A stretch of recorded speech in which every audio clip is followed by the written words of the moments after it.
Conceive, believe, achieve. This is former UFC middleweight champion of the world, Michael Bisping. Paddy the Baddy here, you're listening to Combat Sports UK. And you're watching Combat Sports UK. James Lynch here for Combat Sports UK. Happy to be joined by Brendan Loughnane, who's going to be back in action against Chris Wade, PFL 9, August 20th. Brendan, how are you, man? Hey, it's good to see you again, my friend. It's good to see you as well. I like the start of this interview already, man. It's great. You were just telling me off air, you're actually in the UK right now training. What made you make that decision as opposed to being back in California? A couple of reasons. Number one, the fight's here. Right. Number two is I feel like this is where I get the best of myself. I really do. This is where I started my career. 16 years old, Brendan running around the streets, fighting people. And I feel like it's kind of nice to go to Thailand, go to the US, been to all these places, bring all that experience back, but have my core coaches that I've had from day one around me. Yeah, no, I don't blame you, man. That's great. How long have you been back home for? When did you get back? 2 weeks now. Okay, nice. So plenty of time to get adjusted and all that, which is great because, again, the fight, I mean, it is really coming up around the corner. Just first and foremost, I knew you were going to fight Chris Wade, but just how excited are you? Wade's obviously a big name in PFL, and I'm sure someone that you expected to fight at some point. Oh, yeah, 100%. This is the fight that I wanted. This is the fight that I asked for. I'm really glad it's Chris Wade. And I'm really happy to, put it all on the line in London, as they say. Mm-hmm. Yeah, no, for sure. And I know the last fight, a really, really, really tough outing. You ended up coming out on top, but you're basically the Terminator. You had one eye most of the fight. Just how was it sort of overcoming adversity and getting the win and just, getting through all that? I mean, that was a really impressive victory. Nah, it wasn't very impressive. Let's be honest. I had two really rough outings from my regular season fights, but Chris Wade is the type of guy that I feel like the better the opponent, the better I'm going to be. Mm-hmm. Chris Wade, top seed for a reason. He's had some good fights this year, and I think he's really going to bring the dog out of me, and I'm excited for it. Yeah, and just to clarify my last comment, I'm a glass half full type of person. You hurt your eye, just figured getting the win with the circumstances. I thought that was pretty incredible. But again, the focus is on Chris Wade here, August 20th. Style-wise, how are you looking at this matchup? Because Wade has looked really great since dropping down to 145. I've just got to go in there and be me. Wade's going to walk forward, take shots. He's going to try and wrestle. So it's my job to negate that, which I've been working very hard. I've brought in some great sparring. I've got no injuries, and I'm on top of my game right now. So Chris Wade's in for a hell of a night in London. Trust me. Yeah, no, I think the fans are too.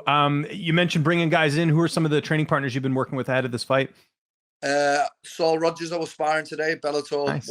Yeah, I know Saul. Jordan Barton. I was sparring him, another Bellator fighter. I've been speaking to Arnold Allen, Jordan Vachenik, loads of these people that I'll probably try and get one or two in before the fight. But been sparring loads, all camps going well. Brought in these Iranian guys that I used to train with back in the day. They were my first ever coaches. They've all come back around me to help me with the wrestling side of things. And yeah, it's all systems go. Yeah. No, I'd say so. What's it like to just prepping for this fight? It's back home. I mean, you've been the away fighter most of the time when it comes to your fights. So what is it like getting to be back home and having a fight here? It's about time that everybody made the trip that I have to make every 6 weeks. Going over there, finding a hotel, finding the right food to eat, water loading. You can't eat the plain food, adjusting to time zones. Yeah, it's about time they come and did it for me for once. We'll see how they react. Yeah. How much of an advantage is that? You mentioned that, most of your fights you've had to travel or, have all these crazy circumstances. Now you're the hometown fighter. How much of an advantage is that? Big. It's like having a third arm. I'm going to have thousands of screaming English people in there. Like, the English don't mess around when it comes to their fighters. The atmosphere is going to be wild in there. At this stage in your career, do you still get the maybe the family or friends that are like, hey, can you hook me up with some tickets? Do you still get that? You're always going to get that, bro. I know, yeah. You just send them the link to the website. Here's where you can get your tickets. It's all good. Nope. So not disrespectfully, but I know it's annoying during camp, to be hit up for tickets all the time, right? Bro, people get offended when you send them a ticket link like you own something. It's crazy. Yeah. No, even though you're the one fighting and all that. Imagine the weight cut's going well. You getting to eat, back home. Probably tough too because you got some good food. I'm sure you want to eat after the fight. Listen. When I'm saying it's the perfect camp, I'm almost like looking over my shoulder, one of them kind of ones. Yeah. But yeah, prep's going fantastic. I mean, I'm really happy to be back home, back around my family. I've got my little dog here and life's good. That's awesome. Do you have like a meal prep or do you make your own food for your weight cuts? I have a shop that I go to that's Box and Co, and they just make all my meals every day. I get there, Nice. I chill out. It's in the local community. I speak to everybody. You know, it's like, hey, Brendan, how's the fighting going? And I kind of pick up on the Mank energy, and then I get off to do my job. Yeah. No, it works out well. Who's going to be in your corner for this fight? So this fight, I'm going to have Tony Musa, who I've had from day one, from 16 years old.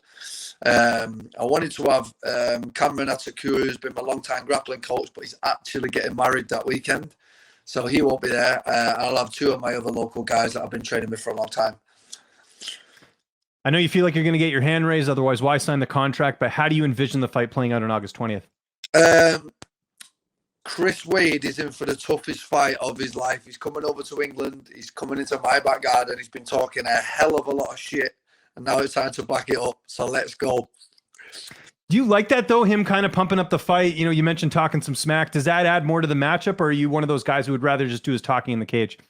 I mean, he's terrible at it. That's the problem. I mean, he's doing a very good job at it. That's the thing. So he's like really awkward on camera. So it's like he makes himself look like a real fool when he's trying to do it. Like, you can tell with me, everything I say is authentic and genuine. Whereas it's all a front and all a facade. And when you see him, he's not really that guy. Whereas I'm Brendan. That's it. Like, he's trying this little role. But yeah, fair play to him. He's trying to make some money. I get it. Looking on the other side of the bracket, we got Jenkins and Kudo. Who do you see winning that matchup? Just out of curiosity, because I'm sure you're paying attention to the overall, picture. Listen, we've all been sleeping on Kudo, but yeah, he's come out like a lightning bolt in that last fight. Bubba Jenkins, obviously a great wrestler. What a fight. I can't wait to watch that as a fan, to be honest. Who have you got? I'm an experienced guy, right? And I think Jenkins sort of has that there. So I'm kind of leaning more towards Jenkins, but I got to get a little bit more, kind of in depth on that one. But if I had to pick now, I'll go Jenkins. So yeah. That's my guy behind the camera pick as opposed to an actual fighter like you. So there we go. What's downtime been like during this camp? Because again, you're at home. I'm sure there's a lot of people want to hang out, but obviously the focus is on camp. What have you been up to? Training, mate. Training 3 times a day, every day. No Netflix, no football, no nothing, no video games, nothing like that?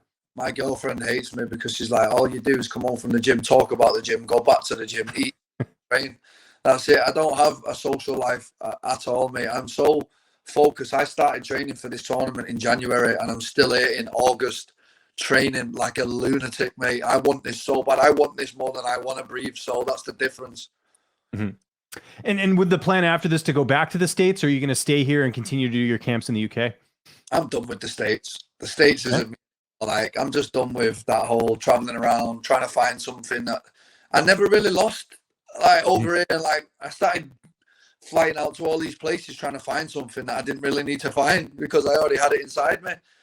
But I'm glad I've got all that experience now. I've trained with world-class opposition, multiple UFC champions, Bellator champions, PFL champions. I've trained with them all. I know where I'm at, and I am a champion, and I will prove it this year. Well, yeah, you just mentioned those names there. I mean, even like, you said Arnold Allen, like there's all this good talent in the UK and the added benefit, like you mentioned, of learning everything you learned over the last couple of years over in the States, and you can bring it back. Like, I'm sure you're becoming that mentor now too. That's probably different for you since the last time you trained back home. Yeah, 100%. I mean, the level in the UK has gone phenomenal now. Like, someone at 15, 16 years old, I'm watching them doing jumping, spinning back kicks and thinking, wow, like, it's incredible to see. There's a massive surge in the UK right now, and it is the golden age, as they say.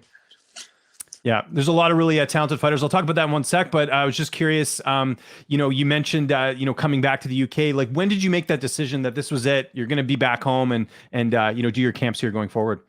So I've done a Shane and Mariah's camp I did in Dubai, and then I did Thailand, and I did one in the US. I did a few in the US. I did one in England and all that. And I was like, I'm the same Brendan, whether I'm in Thailand, whether I'm in England or America or anywhere. So why not just be where you're most comfortable? And what I mean, I don't mean comfortable in the sense that the training is comfortable and it's easy, because it's far from it. Because let's take today, for example, like we find the hardest sparring we can find in the country. And we say, right, come down. They bring their coach. I bring my coach. We meet at a random gym and we fight. And it's like, I think there's something to be taken away from doing your camps sort of like the way boxers do. They'll just have their trainer who watches over everything, and he'll tell you, right, this is what I want you to do today. He'll watch over your sparring rounds with you. He'll be there throughout it, and that's what I've got. And I think that's what I was missing in some of these fights, some guidance. And I believe that's what's the best for being in the UK. Last question for me. You talked about some of the big names in the UK. What have you made of Paddy Pimblett and his run? And obviously, you know, sort of stealing the show last week for the UFC. I'm sure you're keeping tabs on the fellow UK fighters and the rise they're making.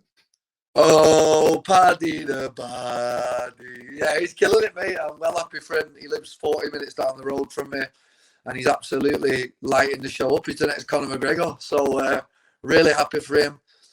I've known Paddy for over 10 years, and I'm just glad now that we're all getting the recognition we deserve. Arnold's about to get a belt. Leon's actually fighting for the belt on the same That's night. right. Don't sleep on Leon, man. I've been telling everyone that. Leon is a secret weapon in that weight class, you know? Leon's going to beat us, bro. We're going to have an English champion that night. We're going to have an English finalist that night. Michael Venom Page is fighting in bare knuckle that night. That's right, against Mike Perry. Yeah, that's a good fight too. Yeah. So English MMA's flying right now. Watch that. 3 wins. Yeah. No, I know. We're looking forward to it. PFL 9, August 20th. Brendan, thanks for doing this, man. If there's anyone you want to thank, any sponsors, any social media, I'll give you the last word. I want to thank you, mate. Thank you for getting me on again, and pleasure.